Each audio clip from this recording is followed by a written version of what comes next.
Welcome to Book Club for Movies, everybody. It's January 24th. I'm Ryan Miller, and using space-time as his horsewhip, it's Manhunter. I do like to use space-time. Dude, I'm using it right now. Check it out.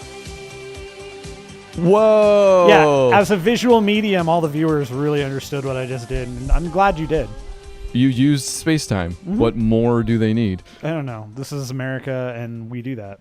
At Book Club for Movies, where we use space-time to talk about movies. One movie a week. You can watch it. You can participate. This week, it's The Endless. Matt Amberg. Endless. I hear you have a synopsis. I've never had more of a synopsis than I have right now. Excellent. Whether or not we'll get to it, only time will tell. All right. Here we go. The Endless. Going to come at you in an hour and 51 minutes. Written by Justin Benson. Directed by Justin Benson and Aaron Moorhead. Starring, once again, Justin Benson, Aaron Moorhead, and Callie Hernandez. Here is your Book Club for Movies synopsis for The Endless. After a videotape is found reminding them of their upbringing inside of a cult, two brothers decide to find out what happened to the rest of the members and to get answers to questions they forgot they had. Yep. The Endless! The Endless! It never stops. The Endless is a movie that we've mentioned numerous times, that I was going to watch numerous times and did not. You finally got me to watch it. We're finally doing a show on it. How did you find out about this thing?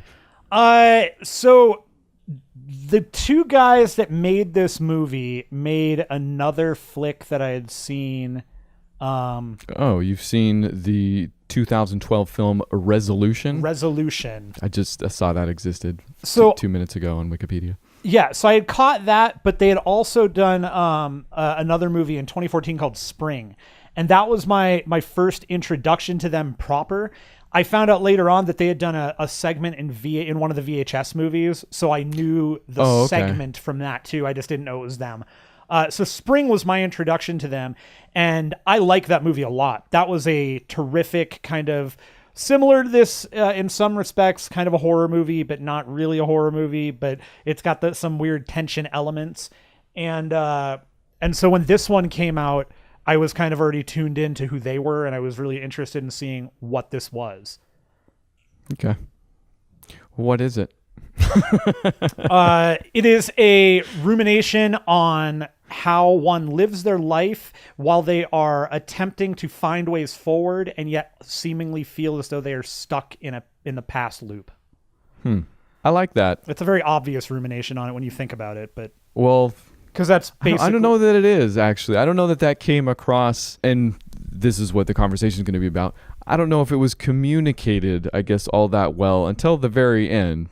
Because at the end, yes, I believe that becomes apparent, and there's some dialogue finally that I think very much points us in that direction, and it's probably some of my favorite of the film. But I didn't necessarily have an easy time with this thing. I'll tell you. Sure. That's fair. That's the best, because now I want to know what your problem is. You know what? I want to know that too, actually, because in watching this a lot, and I'll tell you right off the bat, I wasn't crazy about the cinematography. It's got kind of a really dusty, foggy, almost not blurry. That's definitely the wrong word. It's but kind of a fuzzy feel. Hazy. It's hazy. Hazy. That is it. Thank you. And I'll jump in on this one.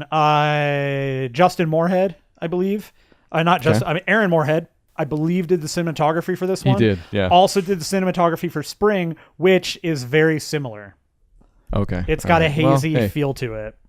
And you know what? The thing I kept coming back to was, okay, I'm not crazy about it, but I feel like that's more on me than anything else. And I don't know why. I mean, most of the time that is the thing, right? We are especially subjectively talking about all these films. Of course. But for some reason, with this one in particular, I kept thinking, I'm not crazy about this, but I feel like that's just me, and I want to see what happens. Like, I kept feeling unjustified in some of my criticisms during this thing. I don't know why. Maybe we'll get there. Yeah, that's very odd. The color palette also wasn't my favorite. Like, it's pretty drab. Like, you're not looking at anything bright here, I think, ever. Oh, see, yeah. Well, I think both of those things speak to the themes of the movie. They're conscious choices. Yeah, I could see that maybe as part of what it was. So one of the things that I kind of left out is that while it is about figuring out where to go in your life and not being stuck in that loop, part of that loop is the mundane parts of life. And I think that's why those choices exist. Everything is kind of hazy because everything is hazy. You don't really know what's coming, but it kind of always seems the same. And the drabness of those colors, like that's what those two characters are in. They from the beginning, and we'll just dive right in, I think, a little bit here. Yeah, we might as well start talking about the story at some point. From the very beginning, we get the understanding that these two brothers are just having a hard time. They can't find jobs. They're not making friends. They don't have really anything going for them other than each other. And I think that both the haze and the like those drab, flat colors speak to exactly who they are. Yeah, I could totally see that. I think, and at this point, I was also more now watching to see if they justified their choices, I guess is what it was. Sure. And hearing you talk about that, yes, I think it is very appropriate. There might be at worst the line that's drawn where, okay, it's justified and that's neat, but do I now enjoy it? Sure. Type thing. Which I can get over that. That's fine. I especially if they tie it together at the end, I can forgive a lot. And they do tie a lot together at the end. But then my question became, did they earn it? Did they weave it throughout the film proper enough? And I think that's where our conversation will help me out a lot. Sure. Let's see what happens. Maybe you'll make me think it's a different movie. Who knows? And also the thing that came to mind very, very early on was how guerrilla this must have been. Like I didn't look it up, in fact, until 5 minutes before we started recording about the low budget nature of this thing. But it looks... Okay, that sounds bad if I say it looks low budget. It looks like an independent project. This is the funniest part about my criticisms. Like, I think about stuff I didn't like, and then I think this looks like a movie I would make. Like, if I went out to make a movie, it would share a lot with how this thing looks, basically. Probably. I mean, but these are two guys working very fairly independently, and they're working with what they can afford. And yes, and I think that one of the things that I enjoy a lot about this one in particular is that they take a concept that I greatly enjoy, and they execute on it without a huge budget. And I think that a lot of how they execute on it works really well by doing simple tricks, True. Yeah, I will give you that. Absolutely. And again, maybe to explain, number one, we're going to spoil this movie, and we're bad about maybe telling you when. Yes. So we'll tell you right now, because this movie is a mystery in a way. There are things that unfold about it. There are plot points that are withheld, let's say. Mm-hmm. But it's about this cult, supposedly, that the brothers used to belong to. They receive a package in the mail that's a videotape from one of the members of the cult that one of the brothers is surprised by because the other brother had told him that they were all going to commit suicide at some point. Right. A suicide UFO cult? It was a UFO death cult. UFO death cult, okay. So the brother approaches his other brothers like, hey, they're still alive. I want to check it out. And I think that part is actually handled really well. Like, from the outset, if you hear a story about some cult survivors that decide to go back, you're like, whatever, like, stupid. I think they actually justify that pretty darn well. Like, I bought that conversation. And really quickly, that happens within the first 5-10 minutes of the film. And the one brother convinces the other brother that, okay, we'll go back for a little bit. Yeah, and I agree. I felt that was some strong dialogue, some strong back and forth, and it does, like, it's totally I know that I felt this certainly with friends that I considered practically brothers, but there's always that little bit of, if I don't let you do this, you're never going to shut up about it, right? Yeah. And this is much easier to say, fine. Right. Just so you shut up about it. And I totally buy that. Like, they come off that way and it works, Well, in retrospect too, I kept asking myself how much that brother, and let's call him the older brother, because I don't know. No, he's just the older brother. He is. The dominant brother. Yeah. The dominant gene. Well, the younger brother is very much Like he's the one that is almost painted as weak because he does want to go back, or he's not fully unbrainwashed. Like they're going to deprogramming sessions each week and he has stopped going to his because he doesn't like them for some reason or something like that. Right.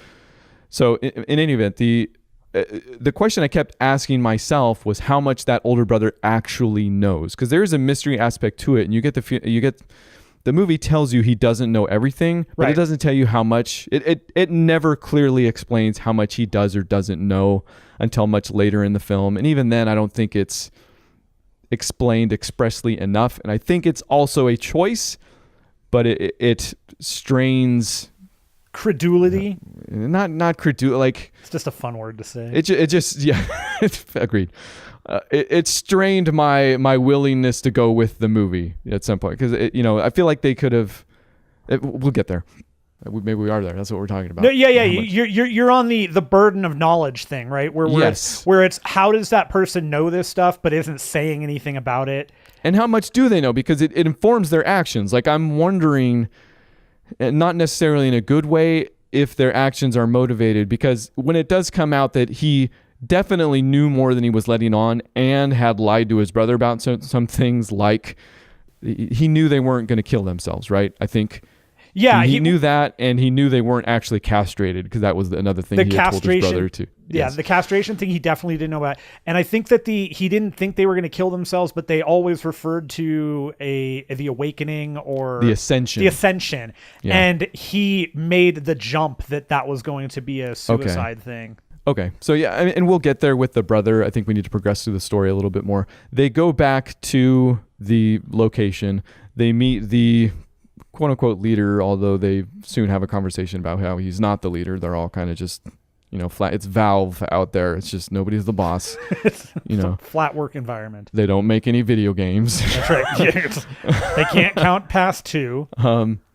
But there's one line he tosses off really early on, and it's not the only thing that's related to time. There are some things very early on in the movie that I wrote down, probably 4th thing in my notes, that, okay, there's a time thing going on here, or there will be a time thing, or that's going to be part of the mystery. Yeah.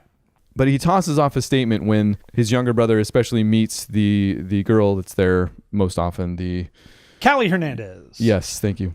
That she's like 20 years older than he is. And he's like, what? And he's like, oh, yes, they're all way older than us. They just don't look like it. But he tosses that off like that's kind of people that you run into every day. You just meet people like that sometimes, but you don't.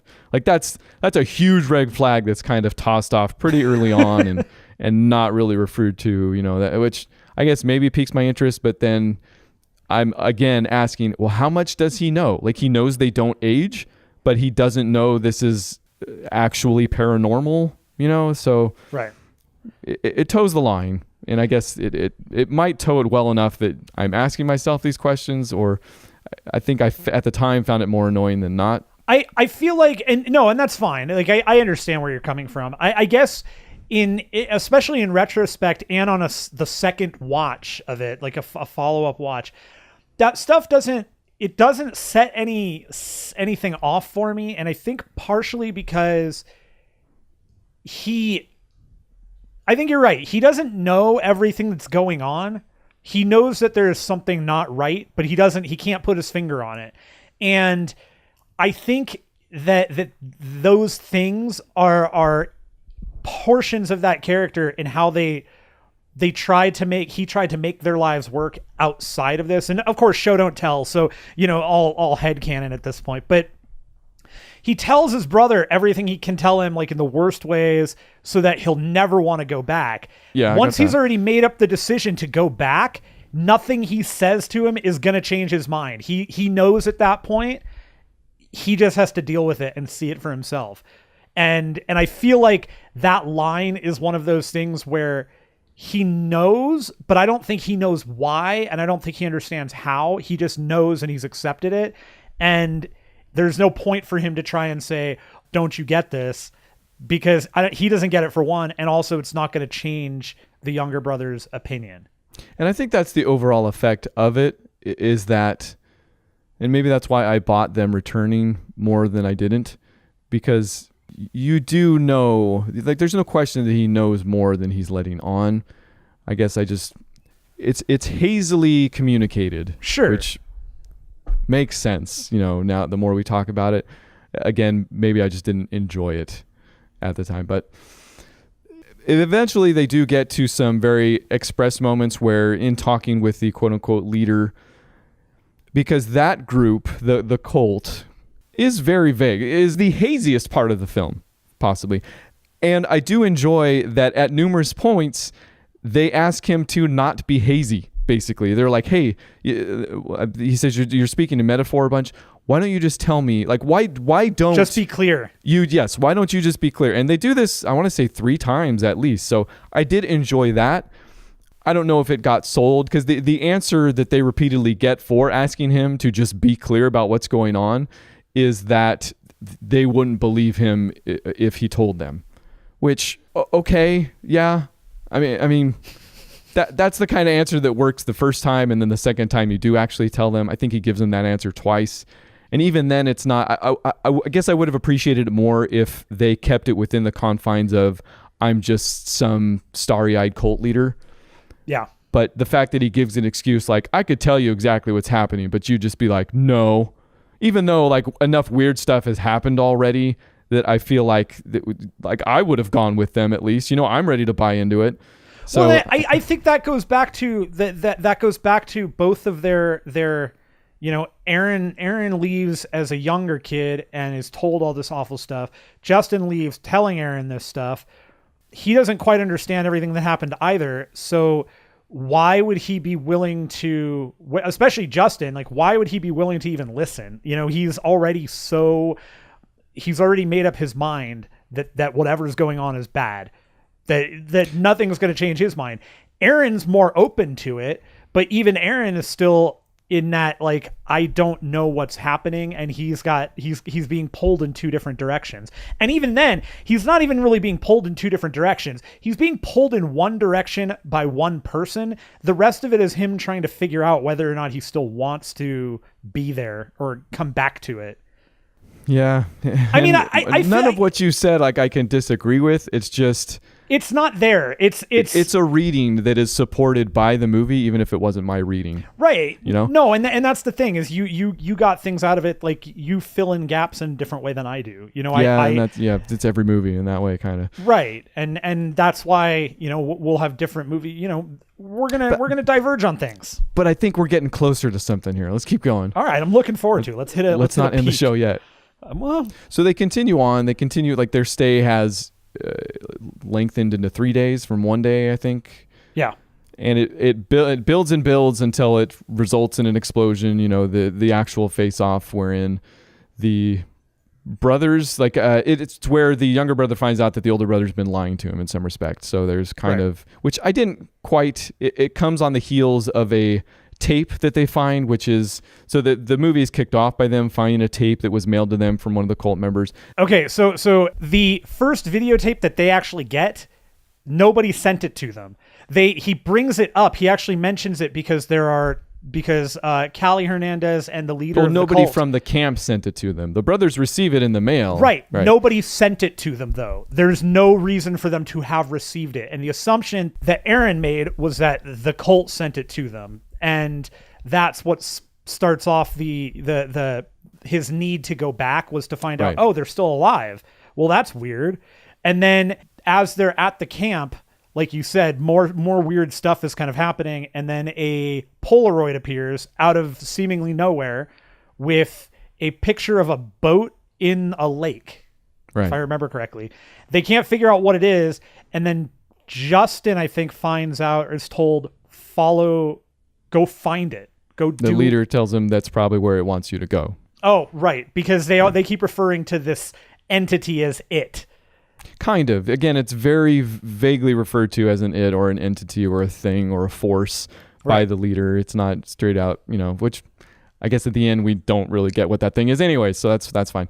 True. The malevolent force. Yes. Or the force. And so Aaron dives to the bottom of that lake, finds a lockbox, and in that lockbox has a tape, and it's the tape of Justin telling people that all the terrible things that he made up about the cult. Is that what it was? Yeah. So it's the video itself, and this is actually where I got a little confused. I think I had to turn on the subtitles for this just to also hear what they were saying sometimes. The tape was of them evangelizing the cult, I thought, wasn't it? Like they were talking to a guy that was like, hey, this is the way, the life, this is the only way, like come join our religion type thing. No, so like that was okay. My basis reading off it was that it was them slamming on the not promoting it. It was Wikipedia, man. Really?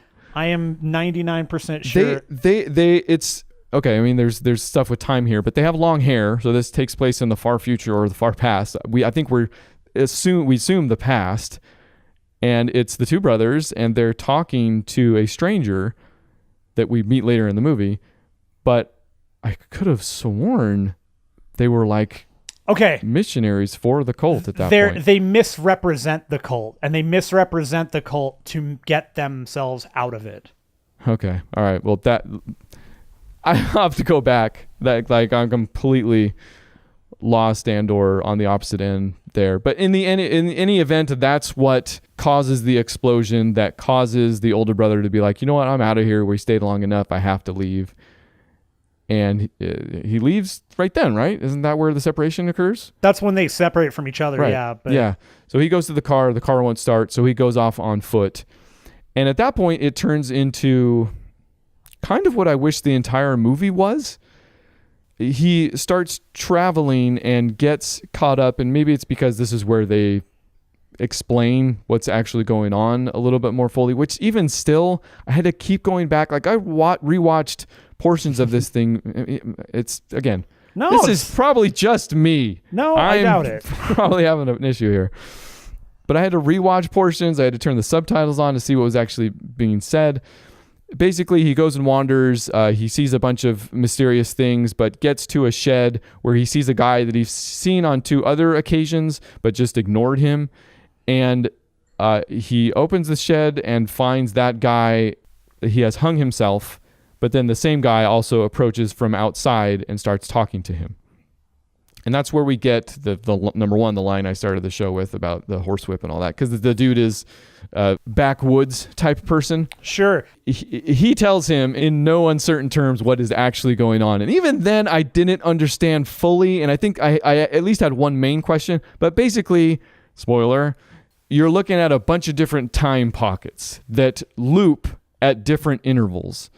The guy he was talking to at that moment was in a shorter, but still, he didn't say, I think it was a matter of hours, was it? Something like that, yeah. His thing would loop, right? So that's why he walked up and he saw the same guy hanging who had hung himself in the house and then was able to talk to him outside. Even though I don't understand how that works. So you and I bet you do know the answer to this, but the question I had and still don't understand fully was how the older brother was still able to travel between them. And I think the answer ended up being if you get caught in a loop when it ends, you get caught there forever. Is that correct? So, yeah, I'm not entirely, like, even that was something, like, I don't know entirely how that works, the loop. Okay. It's, so... But even then, I'm like, I don't understand how the guy could be hanging there and also talking to him at the same time. Like, okay, I still don't fully understand the physics. So if you kind of step back, everybody in that camp is still in a loop too. How did they accept them back? How did they recognize them? Because their lives are still going. So in the camp, they're in a 10-year loop. Right. So it's still the same thing. So the way I've read this is that you are totally autonomous up into a point. And then once you hit that point, you have to continuously loop you have to do the thing that caused your death. So the guy has to go and hang himself. It's like he can't stop himself. The two people that are in the house that, like, the guy burns it. He has to do it. But they all recognize that somebody else is there. They're able to have conversations. But those two guys do it in different ways. It's their way of combating the evil force. They're like, they're hoping that the way they kill themselves will somehow push them out of the loop. So they've killed themselves in a bunch of different ways, and they Right. find hard drives with videos of how they've killed themselves before. So and that's that. So it's just that they're stuck in a loop, and that's, you know, I always assume that they're no, look, tagline for the movie. I always assume that their loop ended in the death that they think they chose, that this is how we're fighting it, but it's just, it is what it is. That's the loop, because Okay. the explanation that I got was and it's kind of funny because it made me think of it. It's Dead by Daylight. It's the exact same concept as Dead by Daylight. So video game where there's an entity that keeps bringing people back and just watching them die, and it's just, that's entertainment for it. It's just watching them die over and over again. I did get that. Like there was a. Did they mention rats in a maze at some point? There was some talk of experimentation, or in fact, it might have been with those same two guys that are like, "Don't give in. You know, this is our way to combat it. Is that we don't." There's a really long, no, it's not really long, but it's really pointed statement from the crazy dude that's, quote unquote crazy dude that's handcuffed inside the house, who's like, "Don't let it win," basically. You know, like. And yeah, you're right. Going back to this, you are correct in that if you are caught at the end of the loop, that means you're at the end of the loop. So you were in that loop when it restarted. So now you're always going to be there. But I don't know if that means that they're always stuck right there. See, and that's the part that doesn't make sense, because that he wouldn't be stuck in that area necessarily. He would be respawned back where the loop began, which is a respawn. I like that. But then why would he be trapped? Because he could just decide not to go back there again. But I guess but that's the thing, is they can't, because none of them can leave. That's the problem. But they all retain their memories. Right, but they also all know they can't go anywhere. Like every time they've tried to leave, they'll be back there. Oh, no matter where the loop. Okay, all right. Hey, we're getting closer. And I kind of assume, I also think that part of the reason they can't leave is because they're stuck in those loops. So, and here we'll get to a like part of the very end of the movie is there is a barrier that you get, like this invisible barrier, and it's kind of one side to it, and you go through it, and and you see it a couple times. And right. It's marked by these sticks that are all over the area type thing. And so the kind of the way I read that was the sticks are there to tell the people in the loop, if you try to go further, you're going to get hurt. It's not going to work. You can't. There's something stopping you. Okay. So there's the bubble, but they can't leave that bubble. The bubble's you can only enter and exit it if you're not part of the loop. Okay. The answer's in there somewhere. Is it? I don't know that it is. I think Justin Benson... You don't know that it is. I thought you were the one that knew that it was. You know, Justin Benson liked our Twitter post about this movie, so maybe we should just ask him, "Hey, Justin, what?" You know what? I would love to have a conversation with those guys. Like, and I don't know. In the end, the answer is probably going to be, you want to sit down and talk about the physics of this thing? Like, that's not why we made it, and that's not what we were trying to communicate. Because, yeah, if they wanted to, they would just, they would have spent more time on that, and probably smartly didn't. Hopefully, they still had the answer. You know, if they didn't have the answer and they did this, that's another story, and I think would explain a lot still. But hopefully they had the answer and were like, this is what we're going to withhold. This is what we're going to show.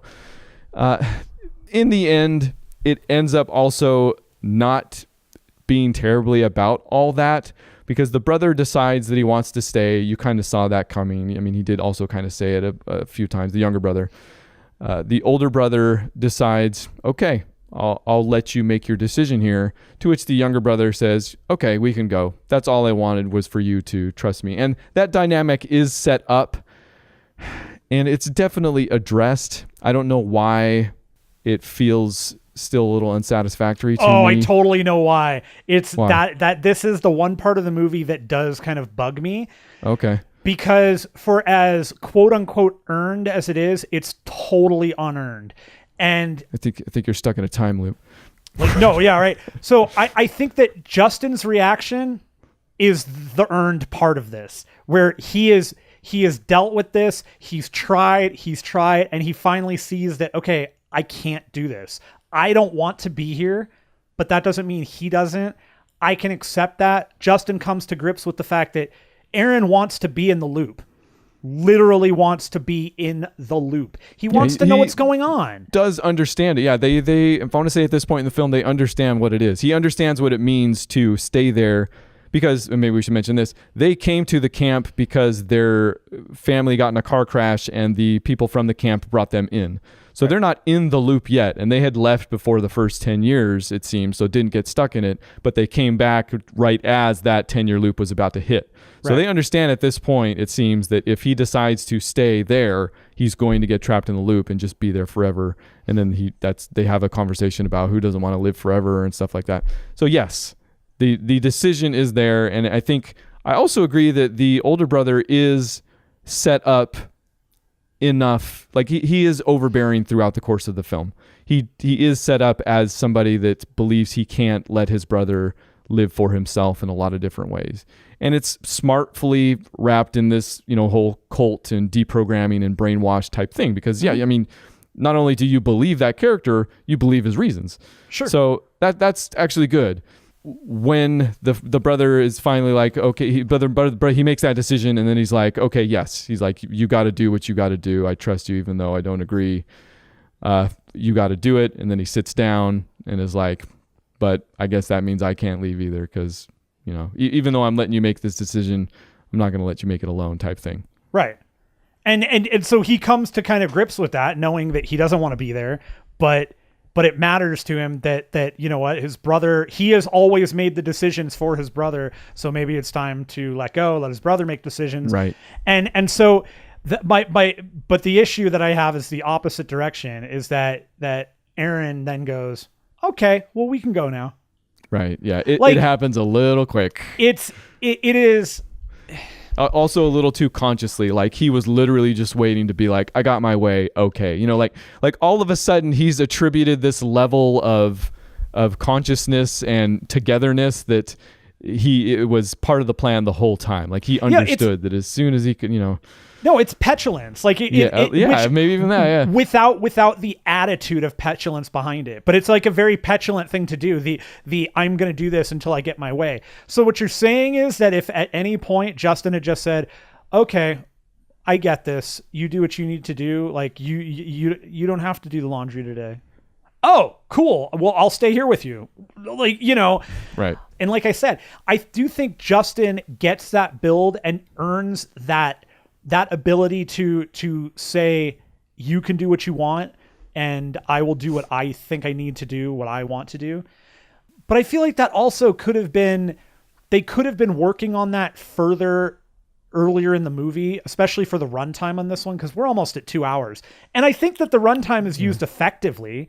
Like, it doesn't bother me that it's that long. No, in fact, a lot of times when movies go long, I can kind of pinpoint, I can be like, they could have lost this. I can't really look at that movie and say, they could have lost this part entirely, especially since I didn't understand a lot of it by the end. Which is perfect. That's it's a good movie if you don't understand it. Yeah, sure. But at some point earlier on, they could have I think maybe started a little bit of that. I don't want to say redemption, because that's not the right word, but it's like a realization that realization for that character could have started coming a little earlier. And the conversation between the two could have at least kicked off a little earlier to give Aaron time to ruminate and go, okay, I do understand now, you're giving me this choice.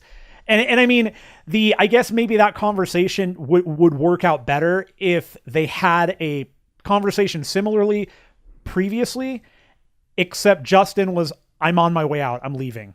And then the second time it's okay, look, I've thought about this.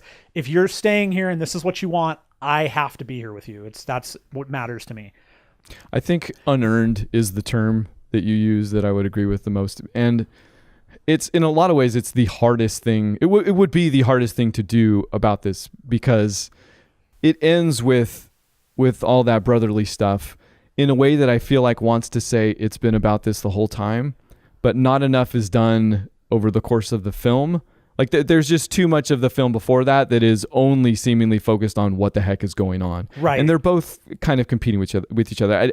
I at no point did I get the feeling that, like, oh, this is actually about the relationship between the brothers. Sure. Like, no, at some point it was literally only about what the heck is going on in this incredibly unlikely paranormal situation type thing, So it's a juggling act that maybe didn't land completely, but again, overall, like, I'm glad I watched it, and I'll watch whatever these guys do next. It's a movie you were pleasantly surprised by, but not blown away by. Sure, yeah.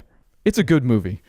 Again, all of these criticisms, I feel like I'm criticizing myself in a way.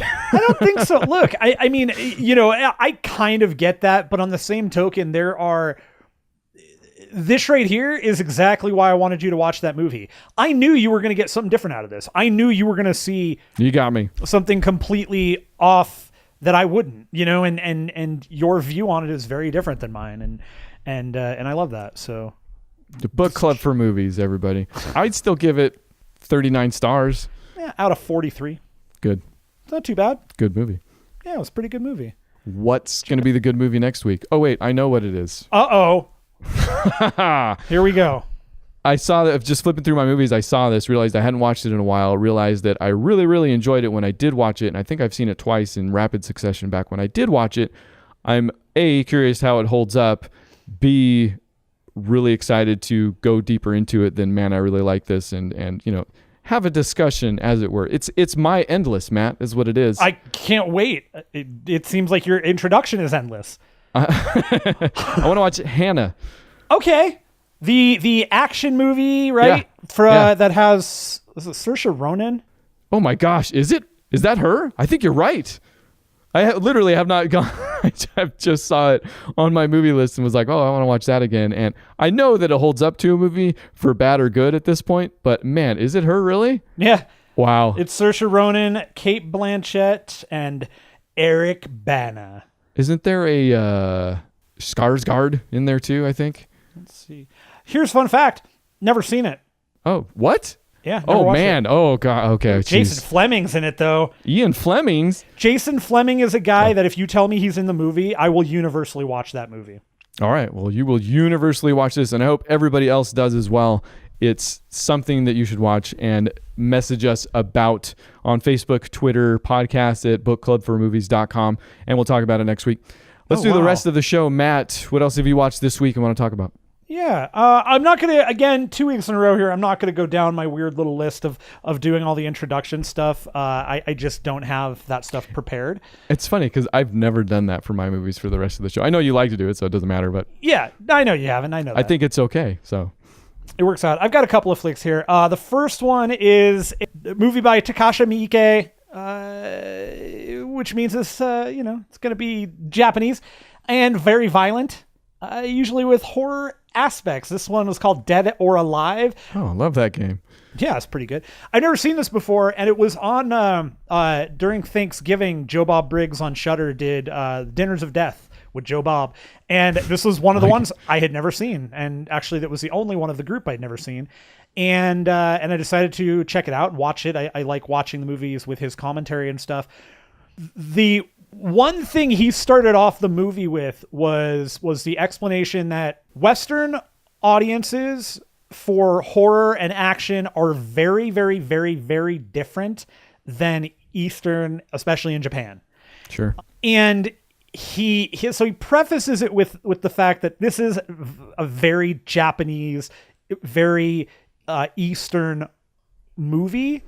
And it also has the one scene where he kind of goes, nope, I'm just not watching this. It's too gross for me, and I'm just skipping through it. Joe Bob does? Yeah. And wow. it's not gore. That's kind of the worst part about it is, and when it happens, it was definitely Takashi Miike, you have made people uncomfortable for decades. And if you have any interest in feeling uncomfortable and you want to see a fantastic movie of his, who doesn't? There's a movie called Audition. It is incredibly disturbing and very painful to watch as a male for a variety of reasons. What I would suggest is actually you don't even have to watch it so much, but Wikipedia that, read that synopsis. You'll get the idea. Yeah. Those are always the best movies.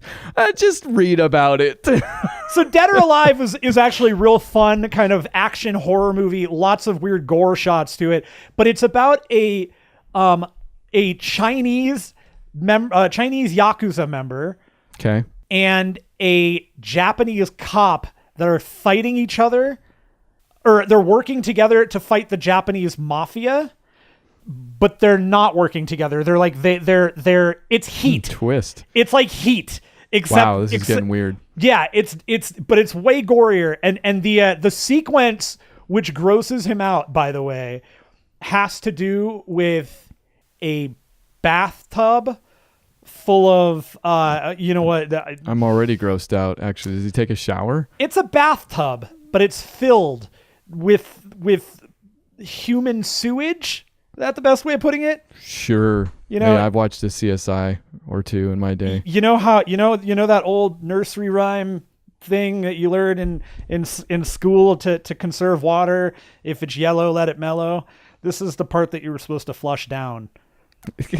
Is it brown? Incredibly is that the so. active color? Yeah, Yeah, incredible. no, like I said, I've seen a CSI. That bathtub full of people that's brown. That's a brown bathtub. Yeah, it's just one person. This is the scene he skipped. That's the scene he skips. He's like, no, this is great. It's like, it's the most disgusting thing I've ever considered. And he's like, I've watched heads explode. I've seen people get I'm gonna say, disemboweled. yeah, It's like this though. Okay. And it is really gross. It's not like, to me, Is it the grossest thing? If you were about to tell me it was the grossest thing you've ever seen, I would leave the room. no, it's with things like that, the hyperbole is pretty high. I've seen some pretty awful things in movies, and you know, when you grow up with the internet, and you like horror movies. This is okay. Now I'm skipping forward on this show. Yeah. So Dead or Alive, really actually interesting movie, had some pretty fun little bits to it, that notwithstanding. Cool flick though. I enjoyed it. I like Takashi Miike. He's got some great movies out there. Other movie I watched, Phantasm 3, Lord of the Dead. This one continued, written and directed by the man, the myth, the legend, Don Coscarelli.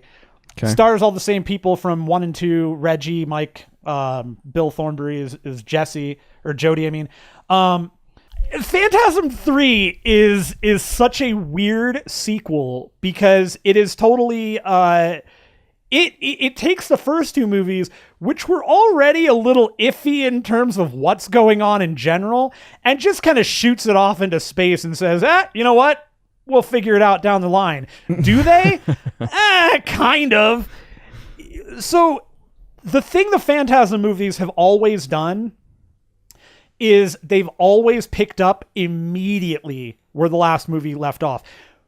Barring, doesn't matter how old the people have gotten, because they've been the same people. The first one was made in like 1978. The second one wasn't made until the mid 80s. This one was made in 1994. Excellent. So Phantasm 3. Yeah. I don't know how to explain these movies because they don't make a ton of sense in the first place. There's a tall man who is after people, and he kills them, and he makes them into these weird zombie guys that he then has help him pull bodies out of cemeteries, and then sometimes the bodies are kind of chopped up and turned into these weird little imp guys, and you know, and then the brains get put into these metal balls that have daggers, and they drill holes into people's heads and stuff. So there is a way to explain them, is what you're saying. That was the first two, but then this one now, Jody disappeared in the second one, but he shows up, and now he's a ball, and he can go from a ball back into a ball to a human back into the ball, and then then there's these like posts that take them into a different universe or something where the tall man is from, and then they get stuck in a time loop. There's a 10-year-old, and the 10-year-old's like, these people are like, we're gonna kill that 10-year-old kid, and then he's like, oh yeah, but if you come near me, I'm gonna throw this, and it's a frisbee with razor blades all on the outside, and the guy goes, what do you think, this is some sort of game? And then he throws the frisbee, and it cuts the dude's throat, and he just bleeds everywhere, and then the kid goes, yup. So okay, so it's got 9 out of 10 stars. I feel like you've talked about a Phantasm before on Before Book Club. It does have one of my favorite parts in a Phantasm movie. And I think it's this one. I can't remember because I watched 2 and 3, but I wasn't going to talk about 2. Reggie, as they're traveling, trying to chase the tall man down to get Jody back, which has always been the kind of goal. Was Mike was a little kid when they took Jody. Now he's like a freaking full-grown adult, and Reggie is like 50 or something. So they're going like up the Oregon coast to get Jody, and in the process, they're like, we need weapons, and so they do weapon montage where they break into places and they get weapons together. Okay, but there's in this montage. You see, so stupid. You see Reggie grab 2 double-barreled. Are you sure? Oh, now it gets stupid. You see Reggie grab 2 double-barreled shotguns, and he goes, "Huh." And then you see him doing all sorts of stuff, and it's kind of like the beginning of Nightmare on Elm Street when Freddy's making the glove. You're like, what the hell is he doing? And you see him like wrapping like metal around a thing and like bolting it together, and then he holds it up and he's got a 4-barreled shotgun. And at one point, he hears like all of the weird little imp creatures are like all around him, and there's some up in the tree, and he just kind of looks up. He pulls the trigger once, and from all sides, the bodies just get like you tell somebody had a stuffed body and threw it from the side, and there's just like 6 bodies just thunk, thunk, thunk, and it's just good quality fun. Fantastic. Phantasm. I look forward to hearing about that. The Academy Awards. Yeah. Later this year. Good stuff. Did that come out this year? No, that came out in 1994. Disqualified. Yeah, sorry. The last Phantasm that came out, Phantasm Ravager, I think came out in 2016, and that's what it was. Yeah, we have talked about. Definitely. I think you talked about Phantasm Ravager when the last time we talked about it. Definitely never getting nominated for anything. Okay, fair enough.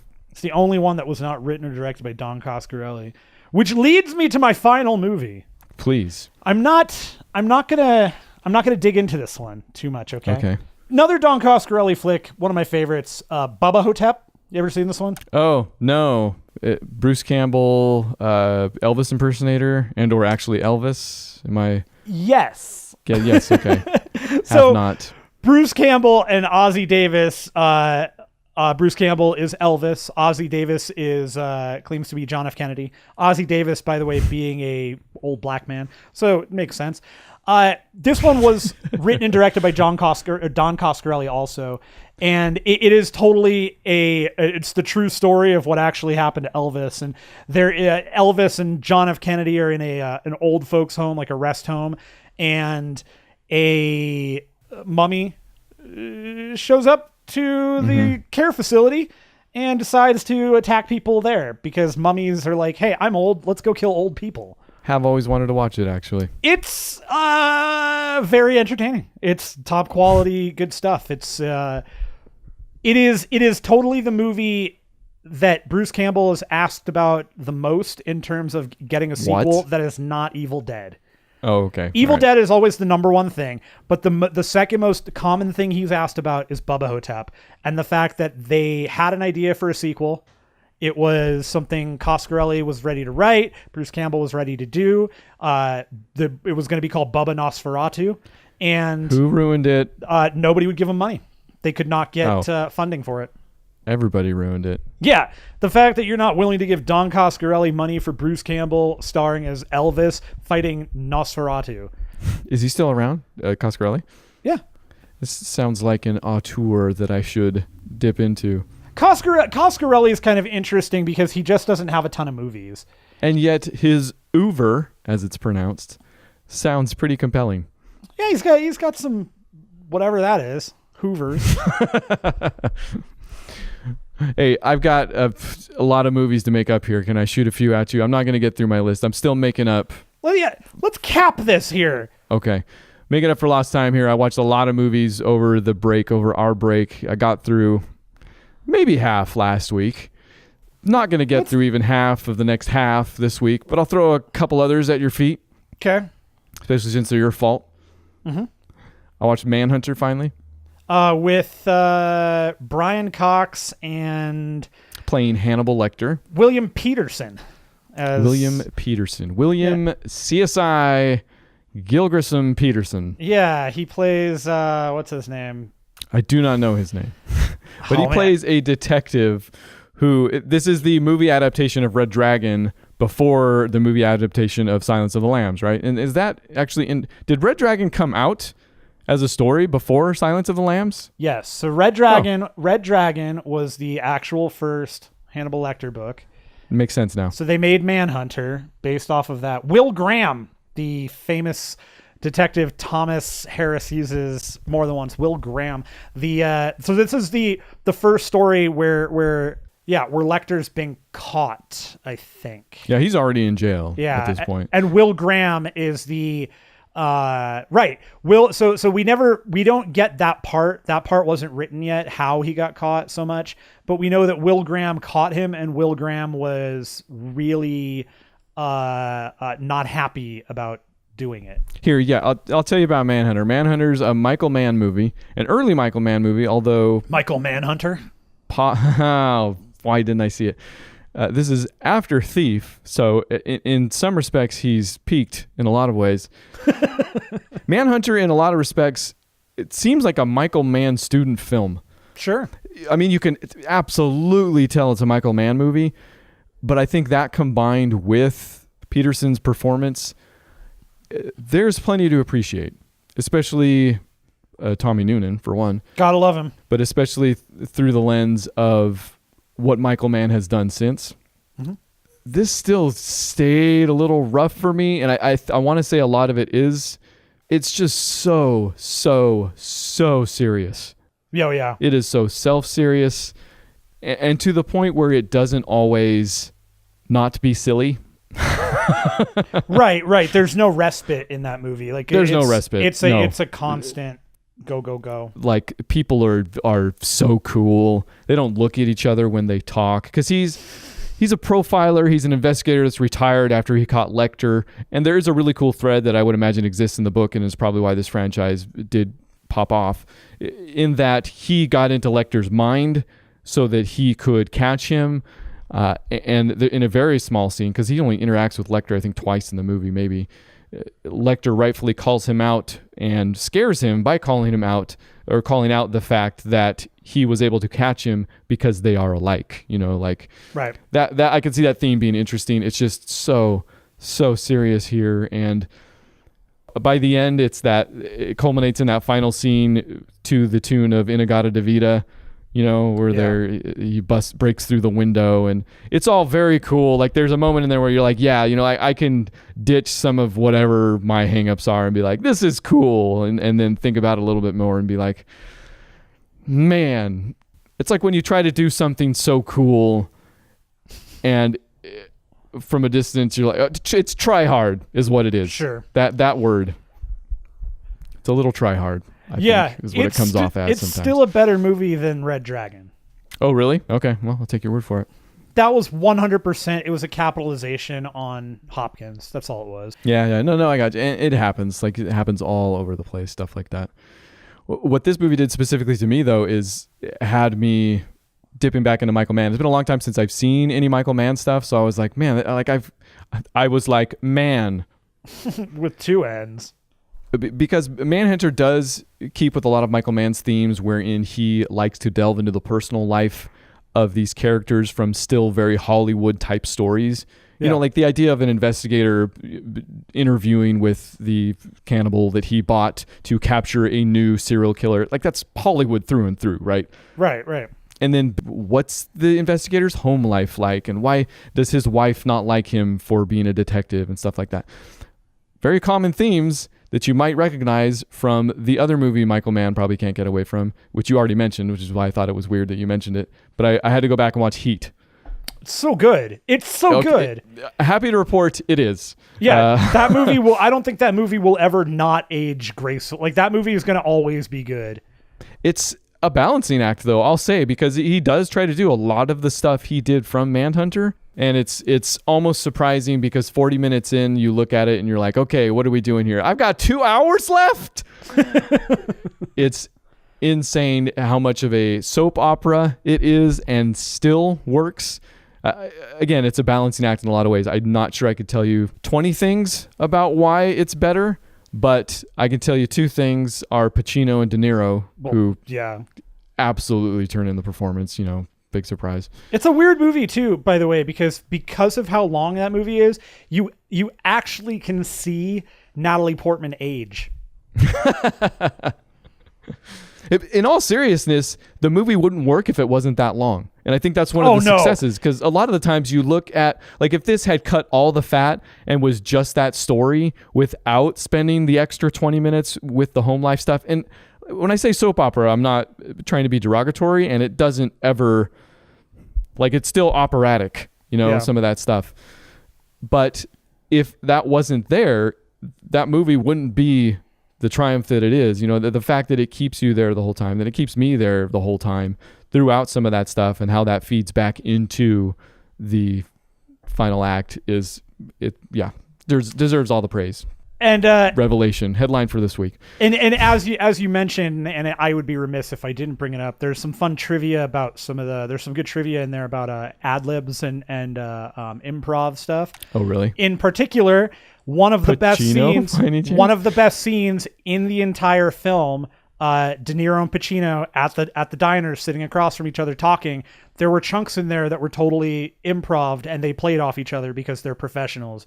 And in no way, it's a great scene. It's a in no way scene. can you look at that and go, well, that wasn't in the script. No, that was definitely not in the script, but you didn't know that until De Niro said, yeah, this whole thing about my wife, not in the script. Really? Huh. Totally off the cuff. It was just something he was like, I got to add it because it's who I am. It's my character. It's the best one of those scenes where the good guy and the bad guy meet and they respect each other on their own terms, because, they're just doing their job type thing. It's the best one of those scenes that's probably ever been.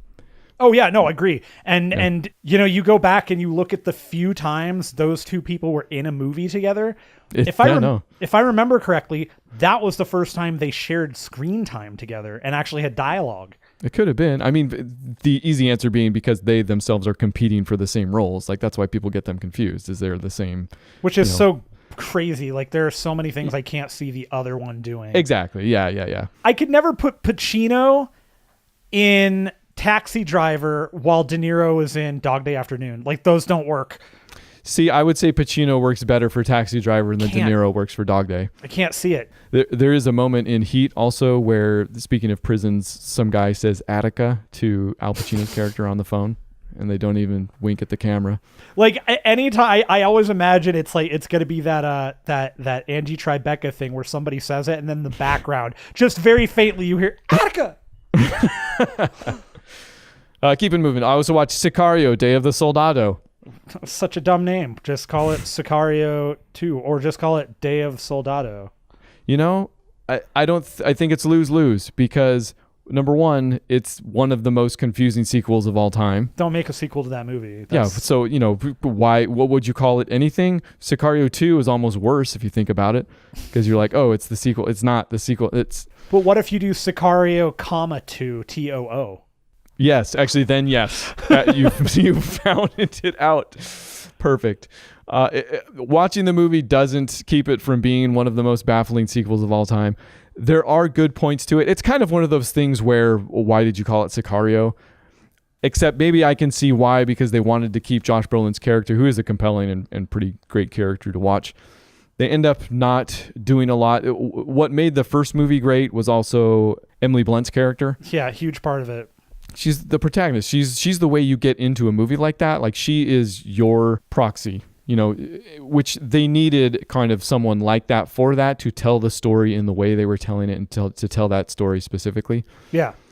There's just nobody like that in this movie. This movie is about Benicio del Toro, and it's just a really standard and okay plot. Like, it's well executed. You'll enjoy your time with the movie if you don't think about the first Sicario really at all. So at the end, you're kind of just, it's a fine thriller, whatever. Okay. Let me ask you just this one simple question, and this should be a yes or no.